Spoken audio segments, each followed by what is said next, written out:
इससे पहले जो हमने लेक्चर देखा था, उस लेक्चर में हमने देखा था कि वमन में कॉन्ट्रा इंडिकेशंस कौन से हैं और इंडिकेशंस कौन से हैं। तो कॉन्ट्रा इंडिकेशंस में भी स्पेसिफिक 2-3 चीजें थी जो मैंने आपको उस लेक्चर में 2-3 बार रिपीट भी किया था कि कुछ व्याधि ऐसे हैं, कुछ अवस्थाएं ऐसी हैं कि उसमें भले ही उन्होंने दिया है कि छर्दी है, रुद्रोग है, गुल्म है, इनमें हमें वमन नहीं करवाना है, वो वमन अयोग्य में आए हुए व्याधि है। लेकिन फिर भी आप जब छर्दी चिकित्सा अध्याय, रुद्रोग चिकित्सा मतलब त्रिमर्मीय चिकित्सा अध्याय या फिर गुल्म चिकित्सा अध्याय में जाते हो, तो वहां पर आपको वमन के अलग अलग रेफरेंस मिलेंगे कि छर्दी में भी वमन करने को कहा है, रुद्रोग में भी वमन करने को कहा है, गुल्म में भी उन्होंने वमन करने को कहा है।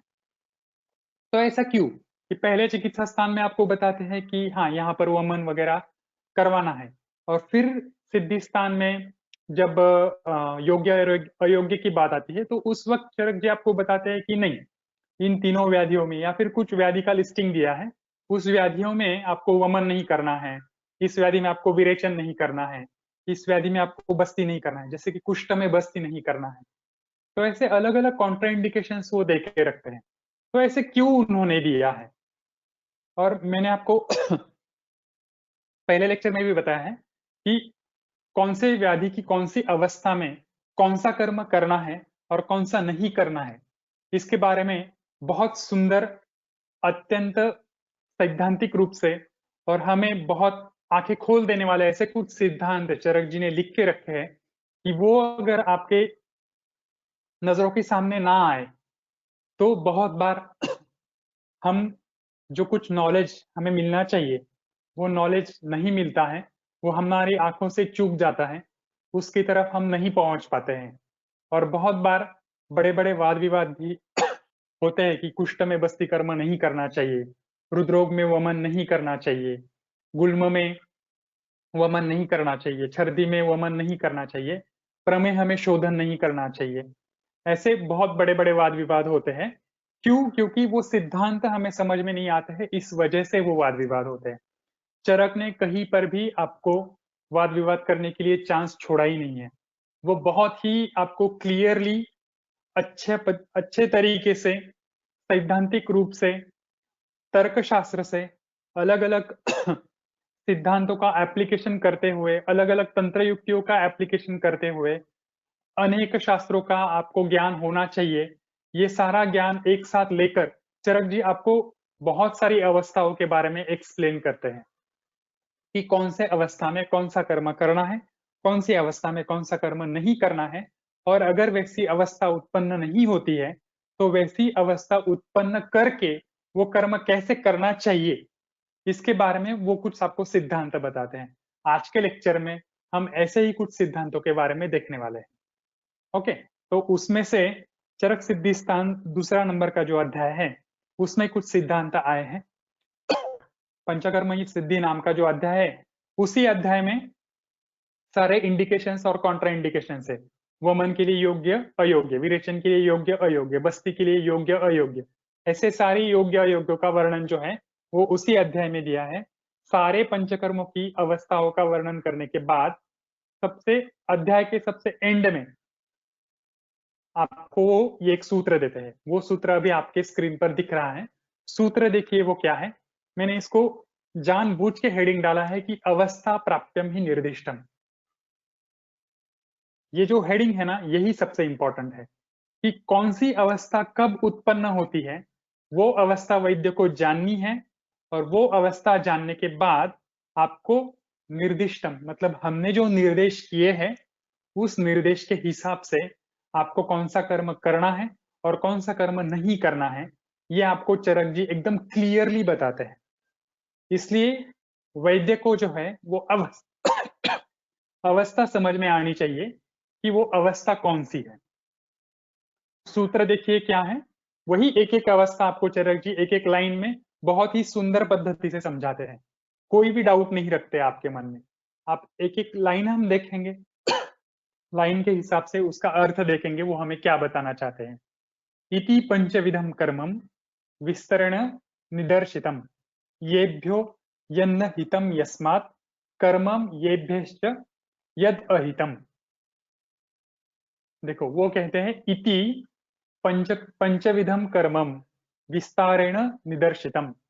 हमने इति पंचविधम कर्मम, जो पंचविध कर्म जो है उनके बारे में जो कुछ विस्तार हमें बताना चाहिए था वो हमने क्या किया है, कर्म विस्तारेण निदर्शितम। यहाँ पर हमने विस्तार पूर्वक उसका क्या किया है, निदर्शितम, निर्देश किया है। ये निर्देश तंत्र युक्ति है। वो आपको फिर से नहीं बता रहे हैं कि हमने क्या क्या एक्सप्लेन किया है, वो आपको बता रहे हैं कि ये अध्याय में हमने सारे पंचविध जो कर्म हैं उनका हमें विस्तार पूर्वक सारा वर्णन हमने कर कर यहाँ पर दे दिया है कि ये इसके लिए इंडिकेटेड है, ये इसके लिए कॉन्ट्रा इंडिकेटेड है। इसका पूरा विस्तार हमने इस अध्याय में दिया है। उसी के साथ येभ्यो यन्न हितम यस्मात्, जहां पर जो हितकर नहीं है वो, येभ्यो यत् न हितम यस्मात् कर्मम येभ्य य अहितश्च, जहां पर जो कर्म योग्य है उसका वर्णन और जहां पर जो कर्म हितकर नहीं है उसका वर्णन हमने यहाँ पर आपको करके रखा है। जैसे कि मैंने आपको बताया कि कौन से कोई कोई ऐसे व्याधि है जिसमें ये स्पेसिफिक कर्म नहीं करना है और कुछ ऐसे व्याधि है कि उनमें वो कर्म करना ही है, इसलिए वो एक लाइन में बताते हैं ये भ्यो यन्न हितम, ये भ्यो यन्न हितम यस्मात्, जहां पर जो हितकर नहीं है वो सब, कर्मम येभ्य च अहितम च तत्, और जो कर्म जिसके लिए अहितकर है वो सब, ये सारे वर्णन मतलब योग्य अयोग्य, ओके, अर्ह और अनर्ह, ये सारे वर्णन करने के साथ ही अगर अनर्ह को आपने कुछ कर्म किया तो उसके क्या कॉम्प्लिकेशंस होते हैं वो भी हमने यहाँ पर वर्णन किया है। ठीक है, इतना सारा वर्णन करने के बाद वो आपको आगे बताते हैं न च एकांतेन निर्दिष्टे, सबसे इंपॉर्टेंट वाक्य है ये, न च एकांतेन निर्दिष्टे। यहाँ पर वो कहते हैं कि आपको एकांतिक रूप से जो कुछ हमने वर्णन किया है उसका स्वीकार नहीं करना है। न च एकांतेन निर्दिष्टः, मतलब यहाँ पर देखो चरक जी का अभ्यास कितना था, कितना वो सखोल रूप से किसके बारे में सोचकर एक एक शब्द लिखते हैं।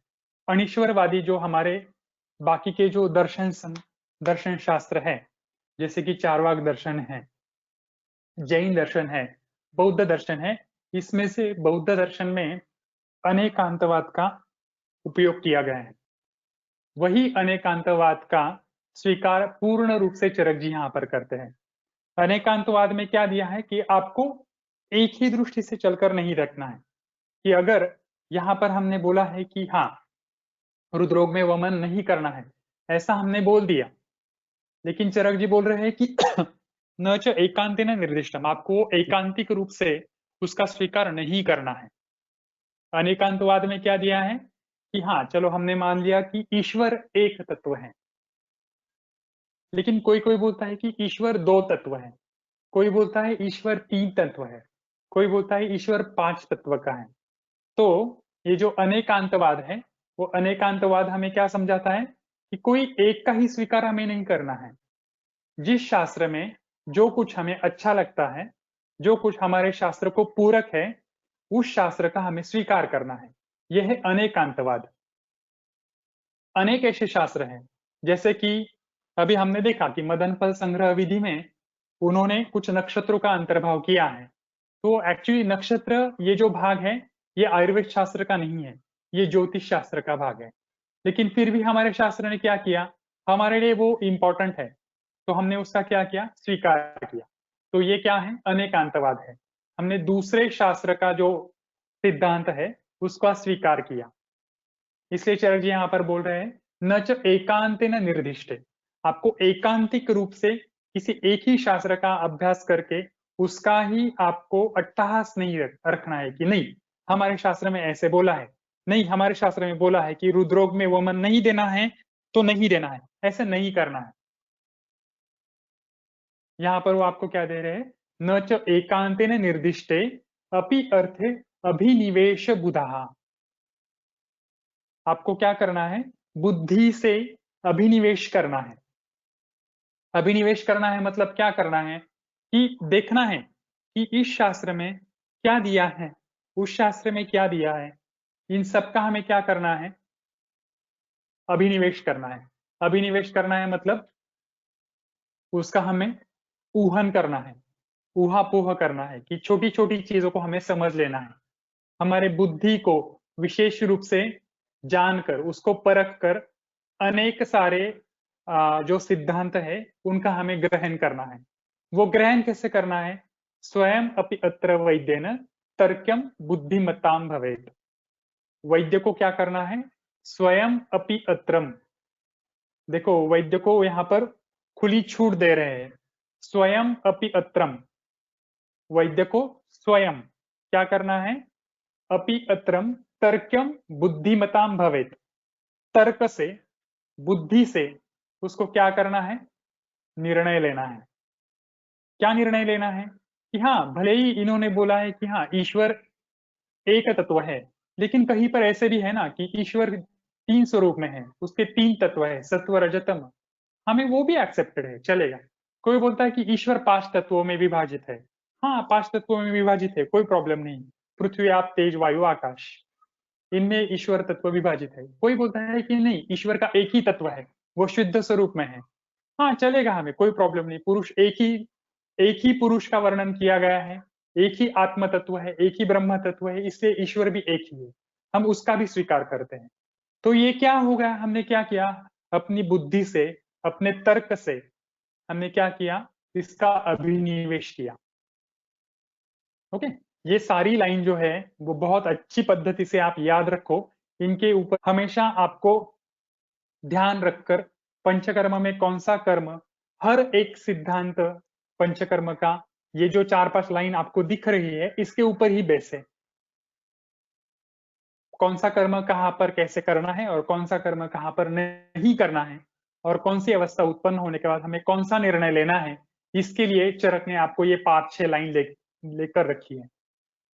और इस लाइन के हिसाब से अगर आप सोचोगे, लेकिन कैसे सोचना है? वैद्येन तर्क्यम बुद्धिमताम भवेत। आपको तर्क से और बुद्धि से वो निर्णय लेना है, और वो निर्णय लेने के वक्त न च एकांतेन निर्दिष्टा, आपको एकांतिक रूप से नहीं सोचना है। तो कैसे सोचना है वो भी गाइडलाइन आपको चरक देते हैं। गाइडलाइन देखिए कैसे दी है उन्होंने। उत्पद्यते ही सा अवस्था देश काल बलम प्रति। अभी हम हमारे अधिकरण में आते हैं।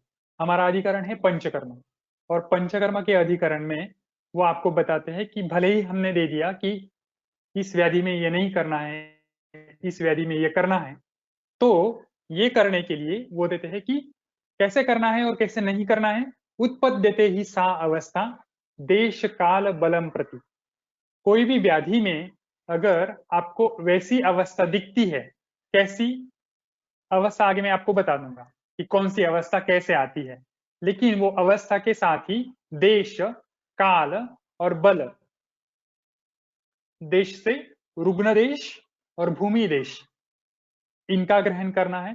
काल से शरीर में होने वाला षटक्रिया काल, और नित्य और अवस्थित ये जो काल है वो काल, और ऋतु, इनका उपयोग हमें यहां पर करना है।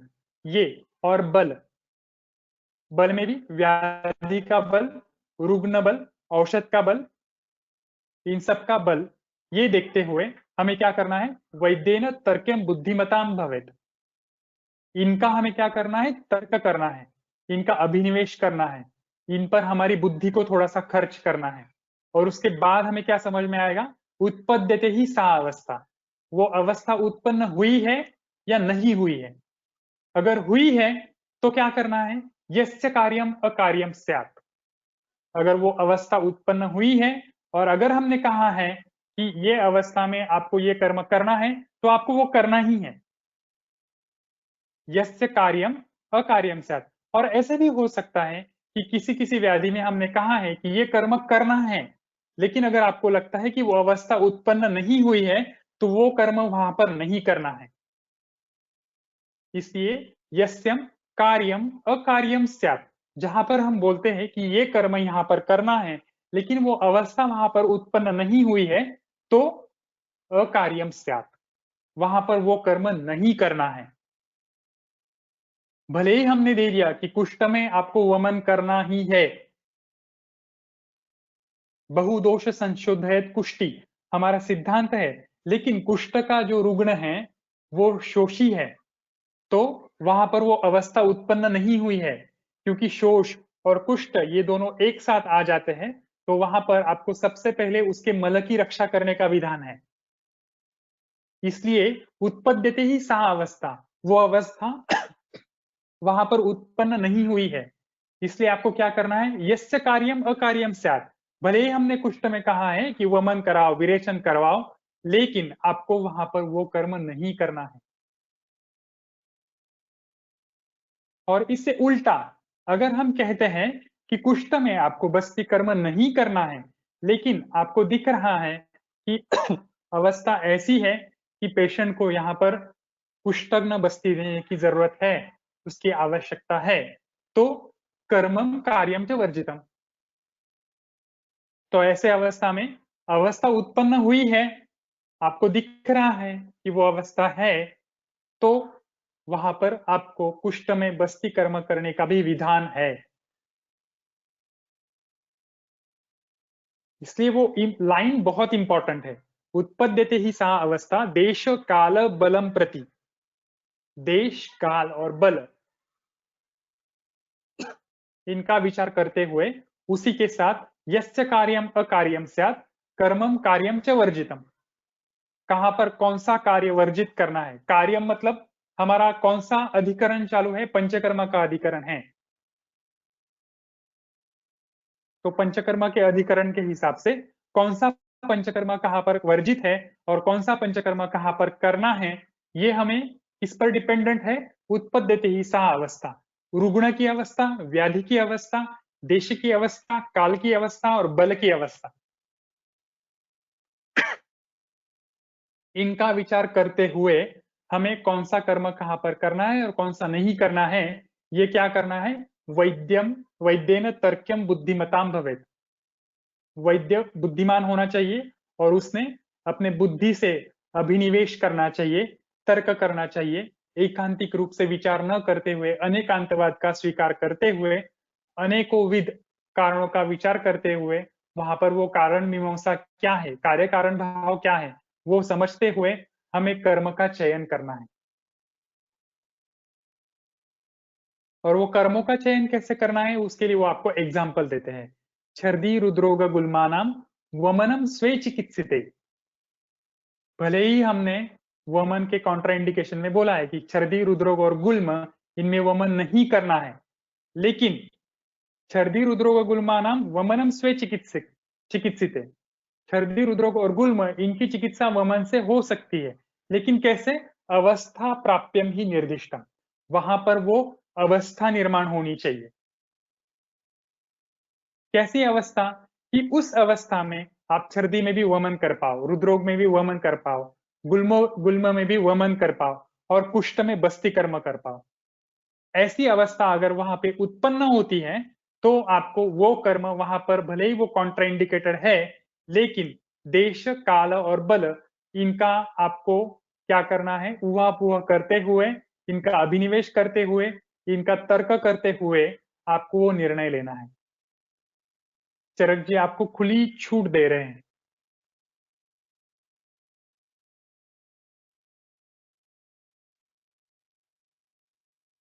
ओके, और आगे के लाइन में देखिए वो क्या दे रहे हैं, तस्मात, अभी आप बोलोगे कि पहले चिकित्सा स्थान में आप बोल रहे हो कि यहाँ पे ये नहीं करना है, वहां पे वो नहीं करना है, यहाँ पर फिर ऐसे आप बोल रहे हो सिद्धि स्थान में बता रहे हो को कि रुद्रोग में वमन नहीं करना है, कुष्ठ में बस्ती कर्म नहीं देना है, ये सब देने के बाद फिर इस अध्याय के अंत में आप हमें फिर से बता रहे हो कि ये अवस्था उत्पन्न होने के आप कुष्ठ में भी बस्ती कर सकते हो, रुद्रोग में भी वमन करवा सकते हो। तो आप ये जो दे रहे हो, एक बार आप बताते हो ये करो और एक बार आप बता रहे हो कि ये मत करो, तो आप ये झूठ तो नहीं बोल रहे हो। ऐसी मन में शंका उत्पन्न हो सकती है कि आपने जो सिद्धांत दे के रखे हैं उन सिद्धांतों के ऊपर ही आप ही बार बार बाधा या फिर आप बार बार उस पर प्रश्न नहीं अंकित कर रहे हो? ऐसे हमारे मन में शंका आ सकती है। और चरक जी को पता था कि ऐसी शंका उत्पन्न होने के बाद कलयुग के जो सामान्य बुद्धि वाले जो लोग हैं, उनका शंका का निरसन मुझे ही करना पड़ेगा, इसलिए वो लास्ट वाली लाइन दे रहे हैं, तस्मात् सत्यम अपि निर्दिशे कुर्यात् ऊह्यम स्वयं धिया। वो क्या बोल रहे हैं? तस्मात् सत्यम अपि निर्दिशे। हमने जो कुछ बोला है वो क्या है? सत्य है, उसमें कोई शंका नहीं है। कुर्यात् ऊह्यम स्वयं धिया। और हमने जो कुछ यहाँ पर लिखा है सारे संहिता में, सारे जो सिद्धांत लिखे हैं वो क्या है? कुर्यात् ऊह्यम स्वयं धिया। ये सारे जो सिद्धांत है उसको हमने खुद उसका ऊहन किया है। इदम च नः प्रत्यक्षम। हमने ये खुद 10 बार 1000 बार करके देखा है और करने के बाद ही हमने लिखा है। इसलिए हम जो लिख रहे हैं, हम जो देख रहे हैं, हम जो आपको बता रहे हैं, वो क्या है? सत्यम अपि निर्दिष्टा। ये हम सत्य बोल रहे हैं, इसमें कोई भी शंका नहीं है। भले ही हम चिकित्सा स्थान में बोल रहे हैं कि हाँ यहाँ पर वमन दो, यहाँ पर मत दो, यहाँ पर हम कॉन्ट्राइंडिकेशन और इंडिकेशन में बोल रहे हैं कि यहाँ पर ये करो और वहां पर वो मत करो, और फिर हम यहाँ पर आपको बता रहे हैं कि अवस्था प्राप्त निर्दिष्टम पुष्टिनाम बस्ती कर्मच। तो ऐसी शंका आप मन में मत लाओ कि हम यहाँ पर एक बता रहे हैं वहां पर दूसरा बता रहे हैं। ऐसा बिल्कुल नहीं है। क्यों नहीं है? क्योंकि तस्मात् सत्यम अपि निर्दिष्ट है। पूरे संहिता में हमने जो कुछ लिखा है वो सब सत्य है। क्यों सत्य है? कुर्यात ऊह्यम स्वयं धिया।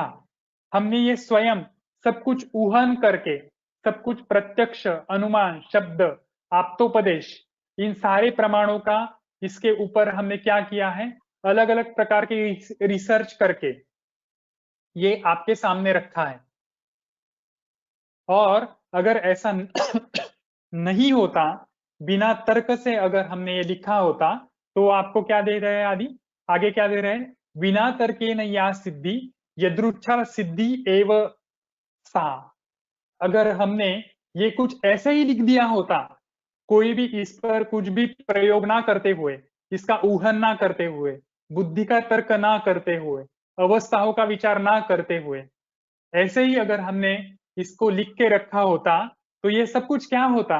बिना तर्के न या सिद्धि, बिना तर्क की जो कुछ सिद्धि मिलती है उसको वो कहते हैं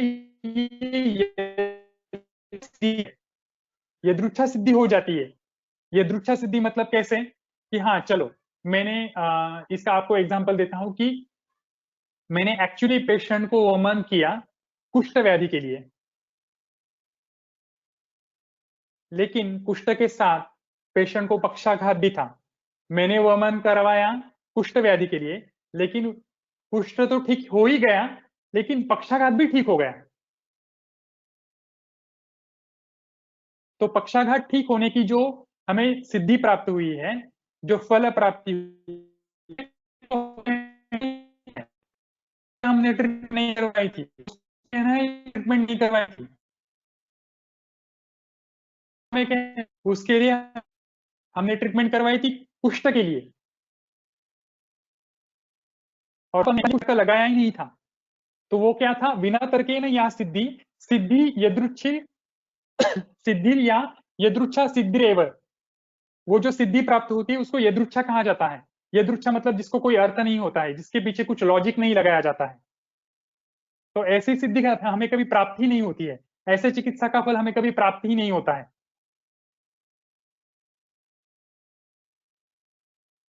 तो बिना तर्क के हमने पूरे संहिता में कुछ भी नहीं लिखा है।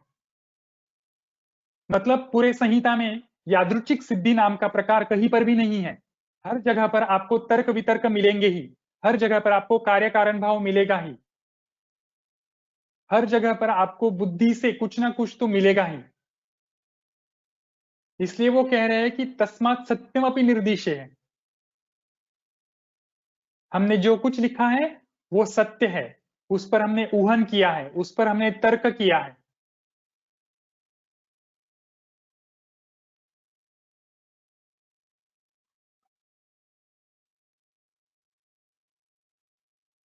तो यहाँ पर हमारे मन में ये शंका बिल्कुल नहीं आनी चाहिए कि पहले आप बोल रहे हो कि कुष्ठ में बस्ती नहीं करना है और यहाँ पर आप बोल रहे हो कि कुष्ठ में बस्ती करो, फिर आप बोल रहे हो कि नहीं नहीं ऐसी अवस्था में अगर हो तो फिर से आपको कुष्ठ में बस्ती नहीं करना है। पहले आप छर्दी चिकित्सा में बोल रहे हो कि छर्दी में वमन करना है, फिर यहाँ पर वमन के योग्य और अयोग्य में आते हो तो वहां पर देते हो कि छर्दी वमन के लिए कॉन्ट्राइंडिकेटेड है।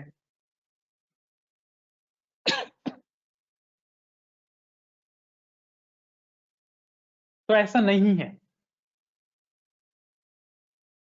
हर जगह पर आपको देश काल बल व्याधि की व्याधि की अवस्था इनका विचार करके वैद्य को स्वबुद्धि से निर्णय लेना है। ओके, तो यहां तक समझ में आ गया आपको कि चरक जी आपको क्या बताना चाहते हैं, कौन सी अवस्था में कौन सा कर्म कैसे करना है, समझ में आ गया सिद्धांत क्या है।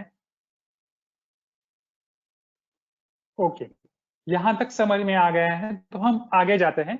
अभी आपके मन में और एक शंका होगी कि सर आप बार बार बोल रहे हो, चरक जी ने भी 2-3 बार बोल के रखा है कि छर्दी रुद्र गुल्म इनमें आपको वमन करना है या नहीं करना है, और आप बार बार बोल रहे हो कि अवस्था प्राप्तिम ही निर्दिष्ट और उत्पद्यते ही सा अवस्था। तो ये कौन सी अवस्था है, छर्दी में ऐसी कौन सी अवस्था है, रुद्रोग में कौन सी है और गुल्म में कौन सी ऐसी अवस्था है कि उस अवस्था में हमें वमन करना है, और कौन सी ऐसी अवस्था है कि उस अवस्था में हमें वमन कर नहीं करना है। तो वो अवस्था कौन सी है वो भी चरक जी ने लिख के रखा है।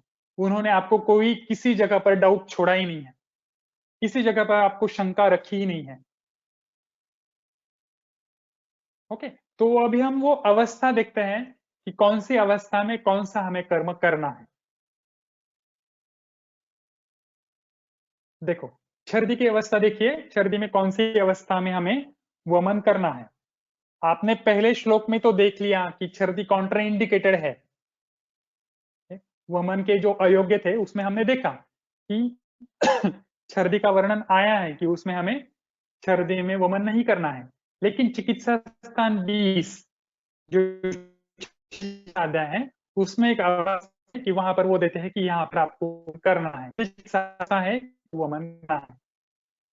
तो कौन सी अवस्था है वो देखिए, पित्तात्मिकायाम अनुलोमनार्थम द्राक्षा विदारी इक्षु रसे, ये विरेचन की अवस्था है। विरेचन का तो एज सच ऐसा नहीं है कि हाँ छर्दी में विरेचन नहीं देना है, ऐसा कोई रूल नहीं है। विरेचन देना है दे सकते हो, उसके लिए वो देते हैं आपको पित्तात्मिकायाम अनुलोमनार्थम। अगर छर्दी पित्तश छर्दी है और उस पित्तश छर्दी में अगर आपको अनुलोमन देना है तो अनुलोमनार्थ क्या देना है, द्राक्षा विदारी इक्षुरस और त्रिउरुत। और अगर छर्दी में आपको इनका उपयोग करना है, ओके, और अगर तो वमन करना है तो उसकी अवस्था उसके बाद वाली लाइन में दी है। तो अवस्था कौन सी है, कफा, उस चिकित्सा में वो आपको बता रहे हैं कफाशयस्तम तू अतिमात्र वृद्धम पित्तम हरेत स्वादु भी ही ऊर्ध्वम एवं। अभी इस लाइन के बारे में अगर आप थोड़ा सा इसको डीप में सोचोगे तो यहाँ पर हमने पहले ही देखा हुआ एक जो सिद्धांत है वही सिद्धांत यहाँ पर अप्लाई होता है। हमारा सिद्धांत है अपक्वम वमनम दोषः। ओके, और अभी अपक्वम वमनम दोषः इसको कैसे अप्लाई करना है वो देखिए, चरक जी ने भी वही सिद्धांत लिया है, उन्होंने वही सिद्धांत अप्लाई करके इस चिकित्सा सूत्र को यहाँ पर लिखा है। चिकित्सा सूत्र में देखिए क्या है, कफाशयस्तम तू अतिमात्र वृद्धम पित्तम। चिकित्सा देख रहे हैं हम छर्दी की, इसलिए छर्दी का जो आश्रय स्थान है, जो उद्भव स्थान है वो है आमाशय, क्योंकि संप्राप्ति में दिया है आमाशय आमाशय उद्भव मेव तस्मात्, ऐसा वहां पर एक सूत्र आया है। मतलब सारी जो छर्दी है वो आमाशय ही उनका उद्भव स्थान है, ऐसा उन्होंने दिया है। तो आमाशय जो है वो क्या है, कफाशयस्थम। आमाशय का जो ऊर्ध्व भाग है वो कफ का है और अधो आमाशय पित्त का भाग है, ये हम सबको पता है, हमने देखा है इसको। तो देखिए यहाँ पर कफाशयस्थम तो अतिमात्र वृद्धम पित्तम, कफाशय में अतिमात्र वृद्ध हुआ कौन है? पित्त है।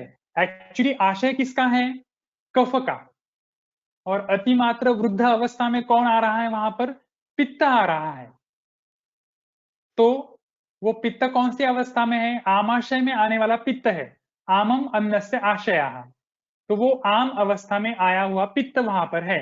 तो आम अवस्था में है मतलब वो अपक्व अवस्था में है। ओके, इसलिए हमारा सिद्धांत क्या है? अपक्वम वमनम दोषः। आमाशय में आया हुआ अतिमात्र वृद्ध अवस्था में है, ऐसा पित्त है, तो सिद्धांत वही अपक्वम वमनम दोषः। तो चरक जी उसी सिद्धांत को अलग चिकित्सा के एंगल से आपको दे रहे हैं।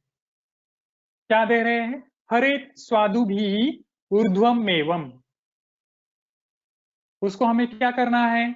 आमाशय में आने वाला जो अतिमात्र वृद्ध अवस्था में पित्त आया हुआ है, उसको क्या करना है? हरेत, उसका हरण करना है, उसको निकालना है। लेकिन कैसे? स्वादु भी, मधुरादि द्रव्यों का उपयोग करके। मधुरादि द्रव्य का उपयोग करके हमें क्या करना है? ऊर्ध्वम एवं। अभी ऊर्ध्वम एवं उसके लिए छत्रपाणी जी हमें समझाते हैं। हरेत ऊर्ध्वम एवं इति वमनेन एवं हरेत। उसको हमें वमन से बाहर निकालना है। और वमन के लिए द्रव्य कौन से? स्वादु भी। अभी यहां पर आपको ये शंका नहीं आनी चाहिए कि स्वादु भी ही मतलब कौन से द्रव्य लेने हैं। वो हमने देखा है द्रव्यों का जब विवेचन किया था तब। और फिर भी शंका आती है तो इसका जो नीचे वाला सूत्र है जो 27 नंबर का, उस सूत्र में उन्होंने मधुरादि द्रव्यों का भी वर्णन किया है। मतलब हमारा सिद्धांत यहां पर बदला है क्या? बिल्कुल भी नहीं। अवस्था बदली है क्या? बिल्कुल भी नहीं। चरक जी जो आपको बता रहे हैं कि छर्दी में वमन नहीं करना है, वो सिद्धांत बदला है क्या? बिल्कुल नहीं बदला है। क्यों? क्योंकि अवस्था प्राप्त्यम ही निर्दिष्टम।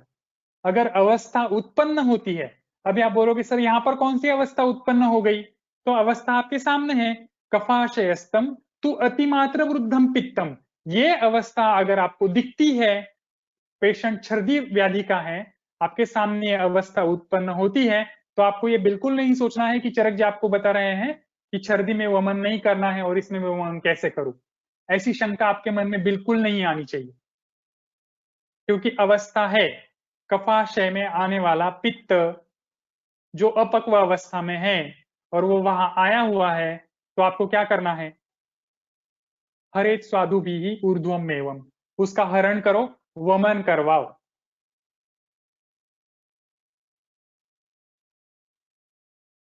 बिल्कुल भी किसी भी सिद्धांत को बाधा न लाते हुए, किसी सिद्धांत को अवरोध उत्पन्न न करते हुए, चरक जी आपको बिल्कुल उत्तम पद्धति से अपक्वम वमनम दोषः, ये जो सिद्धांत है, इसी सिद्धांत को अप्लाई करते हुए कफाशयस्तम अतिमात्र वृद्धम पित्तम हरेत स्वादु भी ही ऊर्ध्वम एवं, ये आपको चिकित्सा की दृष्टि से समझाते हैं।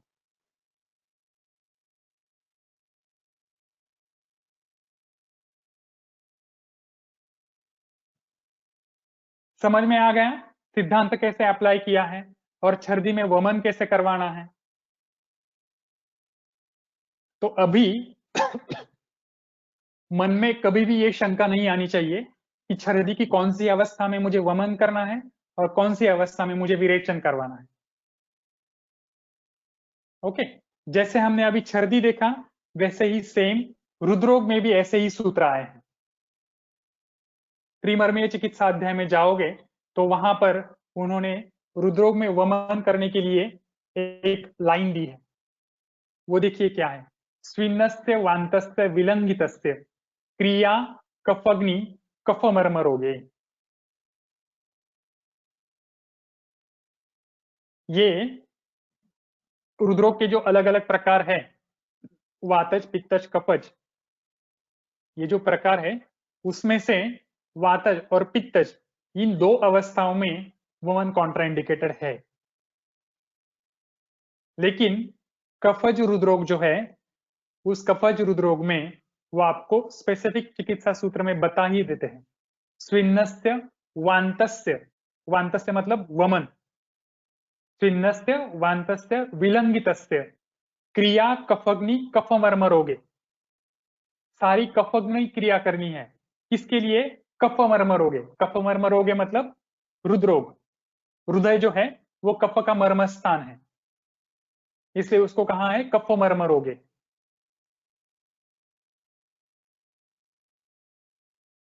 और इसमें भी अगर शंका है तो नीचे चक्रपाणी जी आपको और क्लियर करवा ही रहे हैं। स्विन्नस्तेति इत्यादि नाम कफज रुद्रोग चिकित्सा अधिकाराः, ये कफज रुद्रोग की चिकित्सा का अधिकार है, अन्य रुद्रोग की चिकित्सा का अधिकार नहीं है। और उसके बाद जो स्विन्नस्य वान्तस्य विलंगितस्य, ये जो तीन सूत्र दिए हैं, स्वेदन, वमन और विलंघन, विलंगितस्य विशेष रूप से लंघन है। आपको याद होगा शिशिरे लंघनम शस्तम अपि वात विकारिणाम, हमने सिद्धांतों में देखा था जब मैंने लंघन पढ़ाया था आपको। शिशिर ऋतु में वात व्याधि में भी आपको लंघन करना है, वैसे ही यहाँ पर विलंघितस्य विशेष रूप से आपको कफज रुद्रोग में लंघन करवाना ही है। और उसके आगे वो क्या देते हैं? कौलथ्य धान्यश्च रसई रसैहि वा अन्नम पानानि तीक्ष्णानि च शंकराणि च। उसके बाद आपको कौन सा वाला संश्लेषण क्रम लेना है वो भी देते हैं। मैंने आपको इससे पहले बोला है बहुत बार कि चरक जी ने हर एक व्याधि में व्याधि के अनुरूप आपको अलग अलग संसर्जन क्रमों का वर्णन किया है। तो दिस इज द संसर्जन क्रम फॉर कफज रुद्रोग। कुलत्थ, धान्य, रस एव अन्न, पानानि तीक्ष्णानि। आपको कुलत्थ, धान्य, रस मतलब मांस रस, अन्न, अन्न द्रवों का, बाद में पानानि मतलब पानक, और ये सब कैसे होने चाहिए? तीक्ष्ण। ऐसे संशोधन क्रम का वहां पर आपको उपयोग करना है, और ऐसा करोगे तो क्या होगा? शंकराणी च।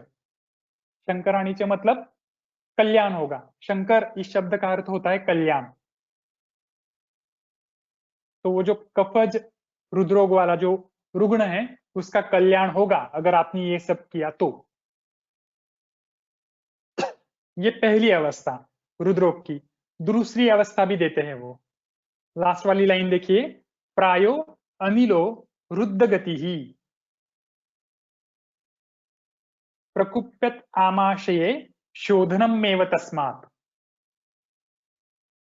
अगर वायु की गति को अवरोध हो रहा है और उसकी वजह से आशय में वायु का प्रकोप आपको दिख रहा है, और भले ही आपको दर्शनीय ऐसे लग रहा है कि ये वातज रुद्रोग है, लेकिन वो जो वात का प्रकोप हुआ है वो परतंत्र वात प्रकोप है, तो ऐसी अवस्था में आपको शोधनम मेव तस्मात्, आपको शोधन ही करना है।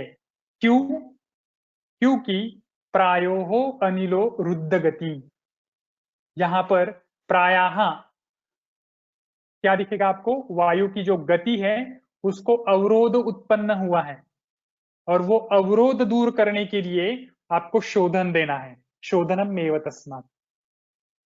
कहीं पर भी किसी भी सिद्धांत को धक्का ना पहुंचते हुए, सारे सिद्धांत अच्छी तरह से अप्लाई करते हुए, वैद्य को स्वबुद्धि से, तर्क से अवस्था प्राप्त्यम ही निर्दिष्टा, ये सब देखते हुए शोधन की चिकित्सा करनी है। Charakacharya is very clear about अवस्था, अबाउट सिद्धांत, अबाउट देयर चिकित्सा। आपको कहीं पर भी कोई भी डाउट नहीं छोड़ते हैं, कहीं पर भी आपको कोई भी शंका के लिए स्थान ही नहीं देते हैं।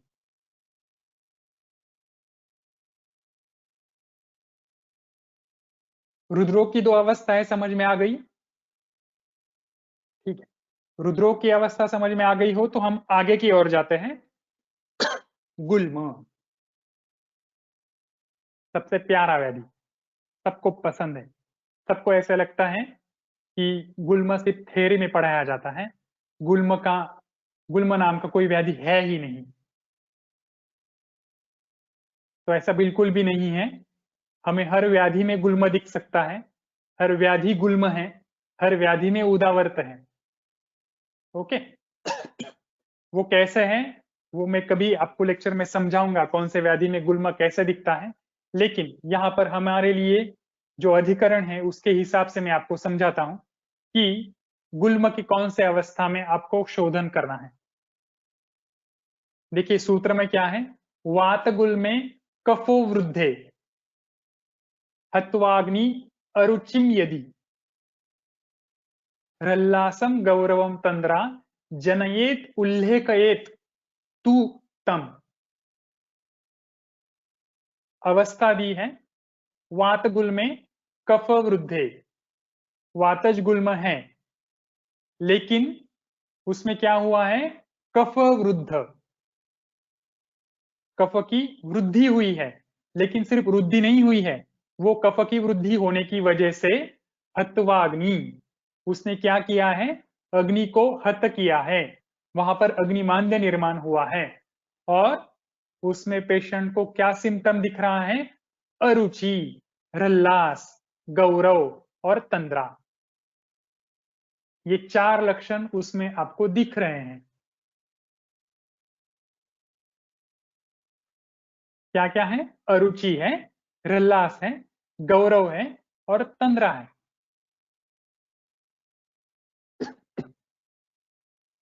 ऐसा आपको दिखता है क्या कभी, ऐसे रुग्ण देखे हैं? हाँ, कफज आम्ल पित्त के जो पेशेंट होते हैं उनमें ऐसे ही दिखता है हमें। कफ का अनुबंध होने वाला जो आम्ल पित्त है उसमें ऐसे ही दिखता है। गुल्म की यही अवस्था हमें दिखती है। क्या दिखता है, पेशेंट को अग्निमांद्य होता है, हाँ होता है, पेशेंट बोलता है कि भूख ही नहीं लगती है, और जो कुछ खाता हूं उसमें पूरे पेट में जलन होने लगती है और उल्टी जैसा मन करता है, मतलब रल्लास, पूरे शरीर में आलस्य जैसे लग रहा है, पूरे शरीर में एक हेवीनेस हो गया है, गौरव, सोने की इच्छा होती है, तंद्रा, कुछ भी खाने का मन नहीं करता, अरुचि। देखे ऐसे पेशेंट? हाँ होते हैं, प्रैक्टिकली ऐसे पेशेंट होते हैं हमारे सामने। और पेशेंट खुद हमें बताते हैं, क्या बताते हैं, उसके बाद ऐसा सब कुछ जब डॉक्टर मुझे होता है तो मैं क्या करता हूँ, गर्म पानी पीता हूँ, और गर्म पानी पीने के बाद जब मुझे उल्टी होती है तो मुझे बहुत अच्छा लगता है। वही चरक जी ने दिया है, जनयेत उल्लेखयेत तुतम। दोष खुद अपने शरीर से बाहर निकलने की प्रवृत्ति कर रहे हैं तो उनको हम एक माध्यम देते हैं, एक माध्यम देना चाहिए, जो पेशेंट देते हैं गर्म पानी और सेंधव जल, गर्म पानी और सेंधव, दैट इज सेंधव जल। और हम क्या करते हैं, उल्लेख है तम, सद्योवन करके उन दोषों को हम निकाल देते हैं। दोषों को निकाल देते हैं मतलब हम क्या कर रहे हैं, कफ की जो वृद्ध अवस्था है उसको निकाल रहे हैं। यहाँ पर लंघन रूपी जो वमन है, सद्यो वमन, वो हम यहाँ पर करवा रहे हैं।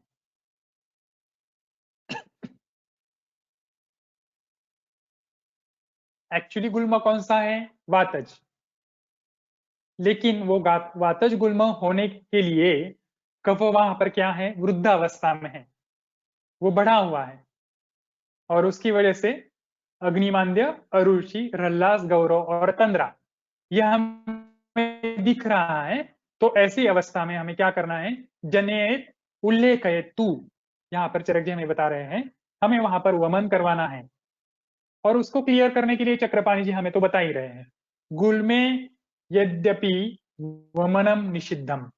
देखो चक्रपाणी जी ने सब पढ़ के आपको बताया है कि भले ही गुल्म में वमन निषेध है, फिर भी तथा अपि अवस्थायाम वमनम तद अपवाद रूपम दर्शनम आह। यहाँ पर अवस्था उत्पन्न होने की वजह से अपवाद स्वरूप में वमन करवाना है।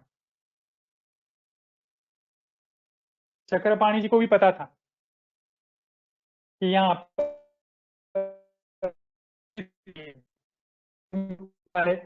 कलयुग में उनका उपस्थित में उत्पन्न वाले जो विद्वान वैद्य है वो यहाँ पर शंका उपस्थित कर सकते हैं कि गुल्म में तो वमन नहीं कहा है। और चरक जी गुल्म चिकित्सा अध्याय में 29 नंबर का श्लोक है और वहां पर वो लिख रहे हैं कि जनयत उल्लेखयत, तो चरक जी ने अपने ही सिद्धांतों के ऊपर बाधा उत्पन्न की है। ऐसे कलयुग के कुछ वैद्य, बुद्धिमान वैद्य बोल सकते हैं, इसलिए चक्रपाणी जी यहाँ पर क्लियर करवा रहे हैं। गुल में यद्यपि वमनम है, है हम नहीं सही कि गुल्म में वमन निषिद्ध लिखी है, से हमें पता है कि निषिद्ध है, लेकिन यहाँ पर हम क्यों दे रहे हैं? तथा अपि अवस्थायाम, अवस्था उत्पन्न हो रही है और ये अपवाद स्वरूप में हम दे रहे हैं। सभी गुल्मों में वमन करवाना है ऐसा कोई रूल नहीं है, अवस्था उत्पन्न हुई है इसलिए यहाँ पर हमें ये वमन करवाना है।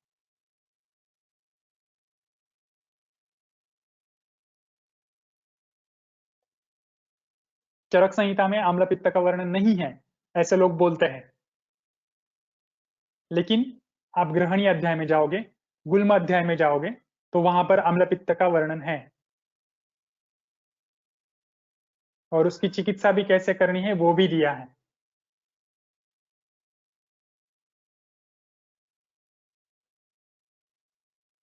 ओके, तो हमें बिल्कुल मन में शंका नहीं लानी है कि गुल्म में वमन कैसे करे, रुद्रोग में वमन कैसे करे, कौन सी अवस्था में करे, कैसे करना है, ये सब हमें चरक जी ने पहले ही क्लियर करके रखा है। सिद्धांत में कहीं पर भी बाधा नहीं है, इसलिए मैं हर वक्त यही बोलता हूं कि your basics should be clear, और बेसिक शुड बी क्लियर मतलब क्या है? ये है हमारे बेसिक्स। इससे पहले भी 1000 बार इन श्लोकों के ऊपर मैंने डिस्कशन लिया है। सूत्र आपकी जान पहचान वाले ही है, कुछ भी अलग नहीं है। क्या है सिद्धांतों में मूलभूत? हमारे सिद्धांत में सबसे पहला सिद्धांत तानि उपस्थित दोषाणाम स्नेह स्वेद उपपादन ही पंचकर्माणि कुर्वित मात्रा कालो विचारयन। सूत्र कहाँ दिया है? चरक संहिता सूत्र स्थान दूसरे ही अध्याय में, और वो अप्लाई कहाँ होता है? चिकित्सा स्थान के हर अध्याय में। और सूत्र का अर्थ क्या है? तानि उपस्थित दोषानाम। तानि मतलब कौन से? स्नेहन और स्वेदन से जो दोष विलयित हुए हैं, द्रवीभूत हुए हैं, वो दोष। तानि उपस्थित दोषानाम, उपस्थित दोषानाम इति शाखा त्यक्त्वाम कोष्ठम आगताः। जिन दोषों ने शाखाओं का त्याग करके कोष्ठ में आ गए हैं, ऐसे दोष, उनका क्या करना है? पंचकर्माणि कुर्वित, पंचकर्म से हमें क्या करना है? उनको बाहर निकालना है। लेकिन कैसे? मात्रा काल विचारयन, मात्रा और काल इनका विचार करना है। इनका विचार कौन करेगा? हम वैद्य, रुग्ण को नहीं करना है। इसलिए आपको समझ में आना चाहिए कि दोष शाखा में है तो कौन से लक्षण उत्पन्न होंगे, शाखा छोड़कर वो अभी कोष्ठ में आने की तैयारी कर रहे हैं तो कौन से दोष, कौन से लक्षण उत्पन्न होंगे, और शाखा छोड़कर वो कोष्ठ में आ गए हैं, उपस्थित अवस्था में हैं, तो वो कौन से लक्षण उत्पन्न करेंगे।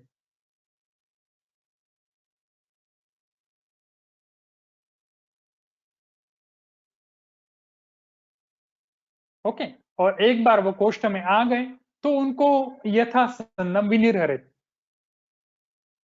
सबसे लास्ट वाला सिद्धांत, ज्ञात्वा कोष्ठम प्रपन्नाश्च यथासन्नम विनिर्हरित शाखा त्यक्त्वाम कोष्ठम आगताः। शाखा छोड़कर कोष्ठ में आ गए तो ज्ञात्वाम कोष्ठम प्रपन्नाश्च, हमें उनका ज्ञान होना चाहिए कि वो कोष्ठ में आ गए हैं। तो उसके बाद क्या करना है, यथासन्नम विनिर्हरे। अगर हमें लगता है कि वमन से ये दोष इजीली बाहर निकल सकते हैं तो वमन से कराओ, और अगर हमें लगता है कि विरेचन से निकालना है तो विरेचन से निकालो। यथासन्नम मतलब नजदीक का, जो इजी गोइंग, जो कुछ मार्ग उसको हम दे सकते हैं, उससे हमें क्या करना है, उसका निर्हरण करना है।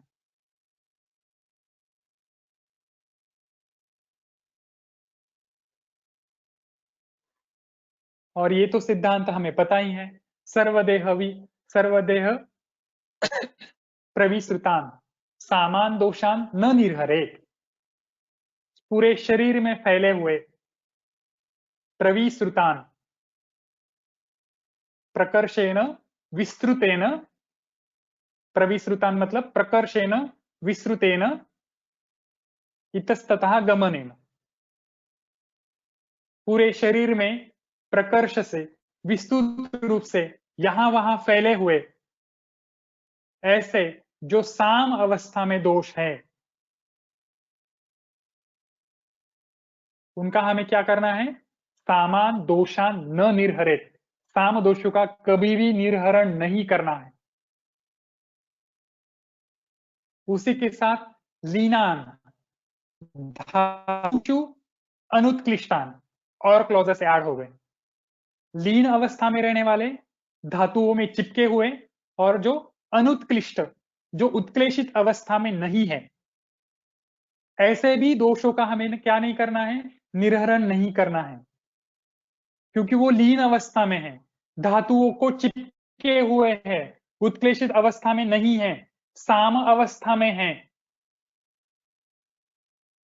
तो ऐसे दोषों का सामान दोषान न निर्हरेत, इनका निर्हरण नहीं करना है। और अगर ऐसा करते हो तो फलात आमात रसाद इव, जैसे आम फल से आप रस निचोड़ कर निकालते हो तो हमें वो रस की प्राप्ति भी नहीं होती है, और फल का भी जैसे नाश हो जाता है, वैसे ही हमें चिकित्सा का जो लाभ मिलना चाहिए वो लाभ तो मिलेगा ही नहीं, ऊपर से आश्रय से ही नाशाय। आश्रय मतलब रुग्ण का देह, मतलब रुग्ण मृत्यु को भी प्राप्त हो सकता है।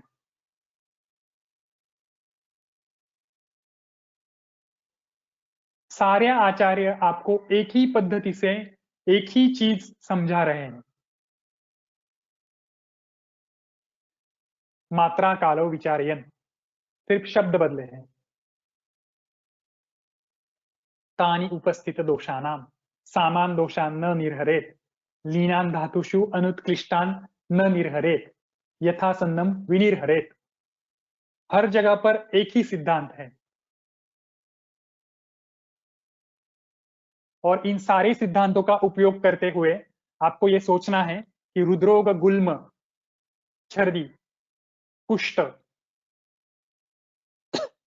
किसमें वमन करना है, किसमें विरेचन करना है, किसमें बस्ती देना है या नहीं देना है। अगर नहीं देना है तो क्यों, और देना है तो क्यों। सारी कार्य कारण मीमांसा, सारे सिद्धांत हमें चरक जी ने, वाग्भट जी ने, सुश्रुत जी ने सबने समझा कर रखे हैं, कहीं पर भी कुछ भी शंका नहीं छोड़ी। सिर्फ हमें क्या करना है, उत्पद्यते ही सा अवस्था देश काल बलम प्रति, और अवस्था प्राप्यम ही निर्दिष्टम, और यस्य कार्यम अकार्यम स्यात् कर्मम कार्यम च वर्जितम, और वैद्येन तर्क्यम बुद्धिमताम भवेत, और न च एकांतेन निर्दिष्टा। इतनी सारी चीजों के बारे में आपको चरक जी अलग अलग शब्दों का उपयोग करते हुए वैद्य को कितना इंपॉर्टेंस है, वैद्य को कितनी सारी चीजों के बारे में सोचना है, और ये सोचकर हमें क्या करना है, उस अवस्था का, उसका हमें उपयोग करके कहां पर कौन सा कर्म निर्देशित है और कहाँ पर उसका निर्देशन नहीं किया है, उन सबका ज्ञान रखते हुए हमें कौन सा कर्म कहाँ पर करना है और कौन सा कर्म कहाँ पर नहीं करना है, इसका ज्ञान वैद्य को अपने बुद्धि के, अपने तर्क के हिसाब से निर्णय लेकर करना है।